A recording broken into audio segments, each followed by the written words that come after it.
अस्सलाम स्टूडेंट्स। आज हम जो है माय ग्रैंडफादर, जो मैंने लास्ट टाइम आप लोगों को पढ़ाया था मॉडर्न एसे, जो कल का जो हमारा प्री डेमो सेशन था, उसमें हमने जो मॉडर्न एसे स्टार्ट किया था, उसमें वो था seventh modern essay my grand. उसका हमने फर्स्ट क्वेश्चन पढ़ा था, जो कि यीट्स के ग्रैंडफादर का करेक्टर स्केच भी हम उन्हें कह सकते हैं, उनकी करेक्टराइजेशन भी कह सकते हैं, और उनके करेक्टर की स्टडी भी उसको कह सकते हैं। किसी भी तरीके से हम उनको उनकी ग्रैंडफादर से रिलेटेड अगर कोई भी सवाल आपको पूछा जाए तो उसमें वो आप आंसर आराम से कोट कर सकते हैं। सेकंड क्वेश्चन है ग्रैंड मदर से का करेक्टर, यानी ग्रैंड मदर का करेक्टर वैसे तो बहुत माइनर करेक्टर है, मेजर करेक्टर तो ग्रैंडफादर का ही था, लेकिन ग्रैंड मदर के करेक्टर में हमें बहुत सारी चीजें ऐसी नजर आती हैं जो कि ग्रैंडफादर से बिल्कुल ऑपोजिट। तो आज हम ग्रैंड मदर का जो है वो करेक्टर स्केच पढ़ेंगे। Yeats' grandmother was a gentle and kind lady. She was a simple and innocent. She was kind to all her neighbors. She distributed clothes among the poor and the needy. She was very caring woman. इससे हमें पता चलता है ये काफी gentle kind lady थी, simple थी, innocent थी, अपने नेबर्स के साथ बहुत अच्छी थी, क्लोथ्स की डिस्ट्रीब्यूशन करती थी वो पुअर और नीडी पीपल्स में, केयरिंग होती थी। जबकि जो ग्रैंडफादर थे वो काफी नेबर्स को डिसलाइक करते थे, क्योंकि उनकी कुछ ऐसी आदत थी नेबर्स की जो कि उनको पसंद नहीं थी। बहुत सारे लोग ऐसे होते हैं जो जब बड़ी उम्र की तरफ जा रहे होते हैं तो उनको उनके अंदर पेशेंस लेवल कम हो जाता है। इसी तरह ग्रैंडफादर के अंदर भी अगर हम देखें तो शायद पेशेंस लेवल थोड़ा कम था, जैसे बहुत ज्यादा हाइपर हो जाना, कि वो बगलर्स और जो थीव्स होते थे उनके लिए अपनी साइड पे कुल्हाड़ा रखते थे कि मैं उससे उन्हें मार दूंगा अगर वो आए तो। ये एक हाइपर होने की भी निशानी होती है। उनके जो ऑपोजिट ग्रैंड मदर है वो बहुत ज्यादा काम नेचर की खातून है, ये अभी तक है। आगे हम पढ़ते हैं उनके बारे में तो हमें पता चलेगा। डोमेस्टिक वुमेन, घरेलू और औरत के। She was a domestic woman. She looked after her husband and children very well. She knew that her husband kept a hushed beside his bed to deal with the thieves. She went to see her husband at at night with a candle that any of thief had been killed by her husband or not. यानी वो हमेशा जो है वो अपने husband के को देखती थी रात को उठ के कि उनके साइड पे कैंडल होती थी, वो उसके जरिए वहां पर जाती थी, क्योंकि उनको ऐसा लगता था कि शायद ये ना हो कि जो कुल्हाड़ा उन्होंने रखा हुआ था उसकी वजह से उनके कोई हस्बैंड ने किसी को मार ना दिया हो। यानी जैसे एक इंसान नॉर्मली, औरतें अक्सर खौफ रहती हैं अपने हस्बैंड के बिहेवियर से, तो इसी तरह वो भी थोड़ी सी खौफजदा रहती थी कहीं उनके कुल्हाड़े से कोई सचमुच ही चोर या थीफ जो है वो मारा ना जाए। She went to see her husband that night with a candle that any thief had been killed by her husband or not. She was very conscious about the strictness of her husband. वो बहुत ज्यादा जो है conscious थी इस मामले में कि उनके हस्बैंड के अंदर की जो स्ट्रिक्ट नेचर थी और जो यीट्स है उसमें भी अगर हम देखें ऊपर वाले क्वेश्चन में जो हमने ग्रैंडफादर का करेक्टर पढ़ा था, उसमें भी यीट्स जो है वो ग्रैंडफादर की बहुत ज्यादा यानी एक आप ये समझ सकते हैं कि वो ज्यादा जो हाईलाइट करता था ना ग्रैंडफादर की, वो उनकी स्ट्रिक्टनेस को हाईलाइट करता था, उनके रूल्स, उनके रेगुलेशंस, उनका स्ट्रिक्ट बिहेवियर। और वो उसी के बारे में हमेशा बताता था कि उनकी स्ट्रिक्ट नेचर की वजह से वो फिर उसके दिल में जो था, जो उसके अंदर एक लोनलीनेस की फीलिंग थी, वो सिर्फ उनकी स्ट्रिक्ट नेचर की वजह से थी। अगर वो फ्रेंडली होते या हंसते मुस्कुराते बात करते, थोड़ा सा कामली बच्चों को डील करते, तो शायद जो राइटर है वो उनके साथ फ्रेंडली हो पाता, उसको लोनलीनेस फेस ना करनी पड़ती। लेकिन बच्चे क्योंकि उसके घर उम्र के कोई बच्चे भी उनके घर में नहीं थे, और उसके अलावा ग्रैंडफादर और ग्रैंडमदर की नेचर भी बहुत ज्यादा स्ट्रिक्ट थी, और अंकल को वो पसंद नहीं करता था, इस वजह से वो लोनलीनेस का शिकार था। ये यहाँ पे हमें पता चलता है कि ग्रैंड मदर भी उनकी स्ट्रिक्ट नेचर से काफी परेशान। अच्छा, ग्रैंड मदर के अंदर दूसरी कैरेक्टरिस्टिक अगर हम उनके बारे में पढ़ेंगे वो है आर्टिस्टिक माइंड। इनका आर्टिस्टिक माइंड था, वो काफी एस्थेटिक सेंसेस थी। She had an artistic mind. She hung Chinese pictures and paintings of scenes of war upon the wall of the house. She also used to paint her favorite flower on rice paper. She was a true lover of gardening. She picked up her favorite flowers early morning before her house had grown upon her.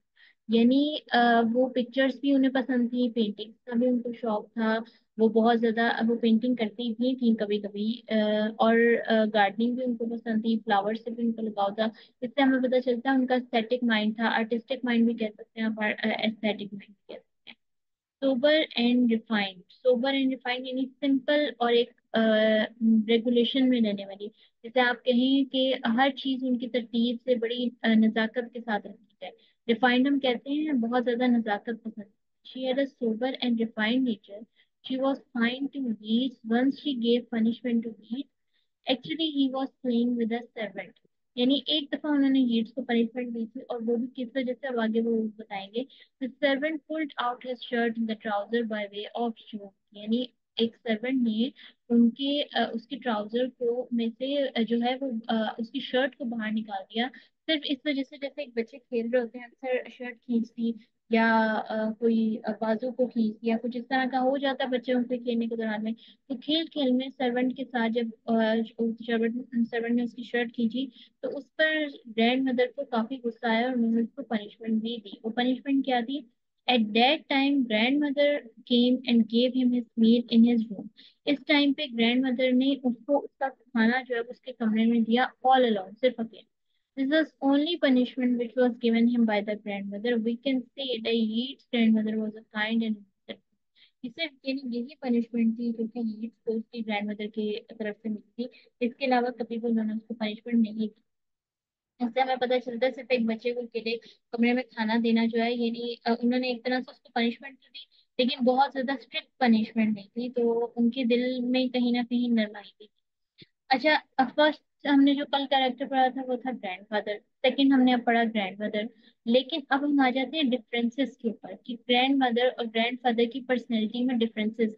बहुत दफा ऐसे question आता है paper में कि हमारे से पूछा जाता है कि ग्रैंड मदर और ग्रैंडफादर के करेक्टर में क्या डिफरेंस है, क्या उनके किस तरह वो एक दूसरे के ऑपोजिट है। तो वहां पर हम डिफरेंसेस का क्वेश्चन डालेंगे। अगर ग्रैंडफादर का करेक्टर आए, ग्रैंडफादर से रिलेटेड कोई बात पूछी जाए, तो आपने ग्रैंडफादर का करेक्टर डालना है, जो कि मैंने आपको कल पढ़ाया था, जो ऑलमोस्ट 7 पेजेस का था। लेकिन ग्रैंडमदर का करेक्टर है वो बहुत ज्यादा लंबा नहीं है, लेकिन बहुत दफा अभी तक ग्रैंडमदर के करेक्टर के बारे में उन्होंने पूछा नहीं है, लेकिन फिर भी ये मुझे एक इम्पोर्टेंट क्वेश्चन लग रहा था, इसलिए मैंने इसका बना दिया। एक और कुछ दफा डिफरेंसेस के तौर पर पूछा गया है कि ग्रैंडफादर और ग्रैंडमदर के करेक्टर में डिफरेंस बताएं, कि क्या डिफरेंस था। तो वो डिफरेंस वाला क्वेश्चन मैं आपको इसके साथ पढ़ाती हूँ। A study of the essay shows us that Yeats' grandmother was quite different from his grandfather. She was gentle, kind, and polite lady. She had sympathy with all human beings. She distributed clothes among the poor and needy people. The writer had some memories of his grandfather, on whose knees he used to sit and play. He was quite afraid of his grandfather, but he was kind to him and never spoke or treated him harshly.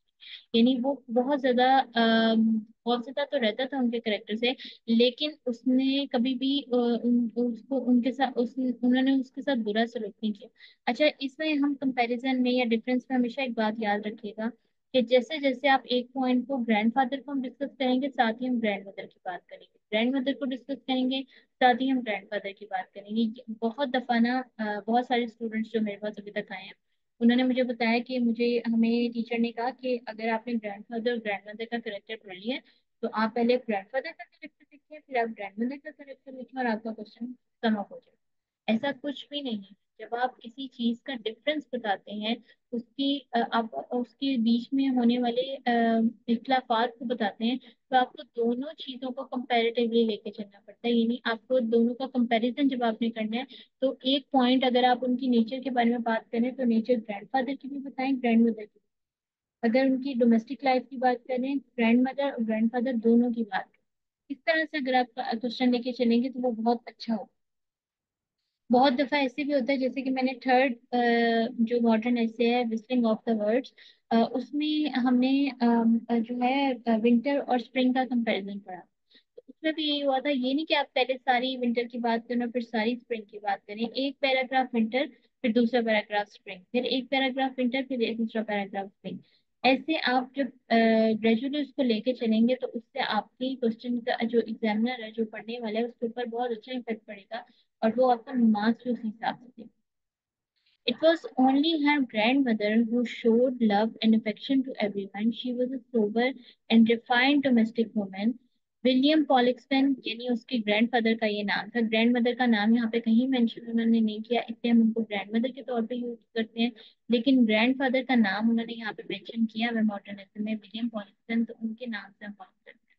Was a man of principles. He was a strict person. He was also said to have saved a number of human lives. यानी वो बहुत ज्यादा strict person थे, लेकिन उनको वो ये भी कहते थे कि मुझे बहुत सारे लोगों की उन्होंने जिंदगियां भी बचाई। जैसे कि हमने उनके करेक्टर में पढ़ा था कि एक दफा वो शिप में जा रहे थे, और शिप में हालांकि वो शिप के ऑनर थे, और उस शिप में कहीं ना कोई मेंटेनेंस की जरूरत पड़ती रहती है, तो कोई एक पार्ट उसका खराब हो गया था, जिसको ठीक करने के लिए सर्वेंट्स ने और वहाँ का जो शिप का क्रू था और जो पायलट था, उन सब ने रिफ्यूज कर दिया था कि नहीं, हम नहीं जाएंगे उसको ठीक करने के लिए डीप वाटर में। लेकिन वो फिर भी खुद से गए, खुद जाके उस पार्ट को ठीक कर कर आए, यहाँ तक कि उनकी स्किन जो है वो टर्न हो गई थी, यानी उसमें दरारें आ गई थी खुशी की वजह से। लेकिन फिर भी उन्होंने अपना काम जो है वो सही तरीके से किया। उन्होंने किसी को बुरे तरीके से डांटा नहीं, किसी को ब्लैकमेल नहीं किया कि मैं ऑनर हूँ या तुम जाओ, तुम्हें काम करना चाहिए।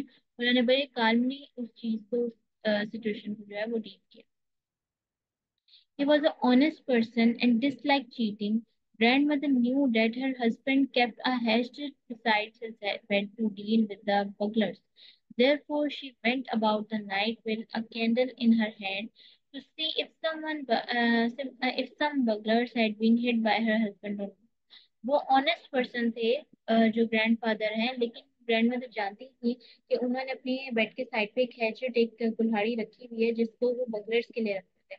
तो हमेशा रात को घूम के देखती रहती थी कोई बगलर मारा तो नहीं गया मेरे हस्बैंड की हैचेट से, उनकी कुल्हाड़ी से। Grandfather was the owner of many boats. A credit of bravery was described to Yeats' grandfather for winning freedom for some Spanish city, being an owner of many ships. यानी उन्होंने बहुत सारी Spanish cities को भी आजाद करवाया था, लेकिन वो कभी उसके बारे में बात नहीं करते थे। ग्रैंड मदर को भी काफी बड़ी उम्र में जाके इस बारे में पता चला था, वरना बहुत सारे लोग होते हैं ना, वो शेखियां मार होते हैं कि हमने ये किया था, हमने ऐसे किया था, वो ऐसा कुछ भी नहीं करते। Being an owner of many ships, she did not turn his head. She had friendly relations with employees.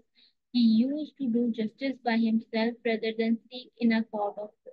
यानी वो ज्यादातर वो अपने जो एम्प्लॉयज थे उनके साथ काफी फ्रेंडली रिलेशनशिप रखते थे।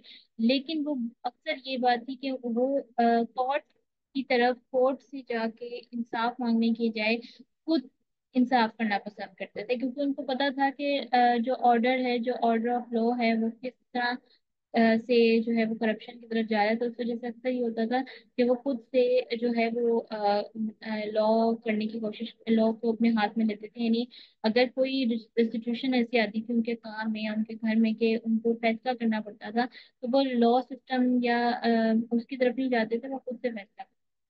On the other hand, grandmother was a totally domestic woman. She was a true lover of her garden.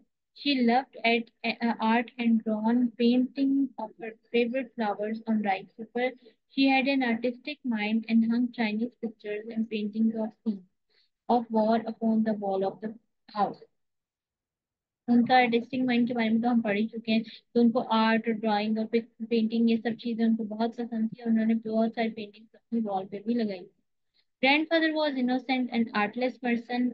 उनके बरक्स जो ग्रैंडफादर हैं वो काफी आर्टलेस पर्सन थे। He did not like that his railway pass should be misused bye anyone of his family member.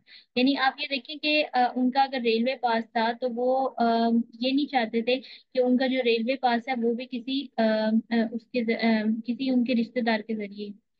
इसका मतलब ये है कि वो इस चीज को हाईलाइट कर रही, जो लीड्स है वो इस चीज को हाईलाइट कर रहा है कि उनके रूल्स, उनके रेगुलेशंस जो हैं वो उनके लिए बहुत ज्यादा जरूरी थे। वो हमेशा ये कोशिश करते थे कि उनके फैमिली मेंबर्स उनकी गवर्नमेंट अथॉरिटी को या उनकी अथॉरिटी को मिस यूज ना करें। इतने अमीर होने के बावजूद, सब कुछ होने के बावजूद भी वो अपनी फैमिली को बिल्कुल नॉर्मल स्टेबल रखना चाहते थे। He was a strict person and ordered that every night the stable yard must be looked at 8 at night.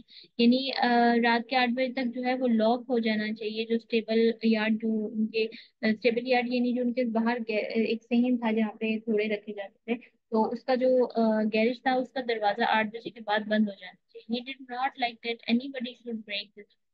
He was strong, brave, and also a great traveler.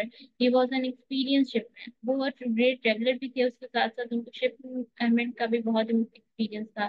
He had few friends but had friendly relationship with well-known people of the world. He was indeed a very honest and law-abiding citizen. He is a sympathetic man. He helped the poor and the needy. Anyhow, the grandmother of Yeats restored peace and calm in the house. She was also merciful to her neighbors. As compared to Yeats' grandfather, grandmother was very polite, gentle, and kind.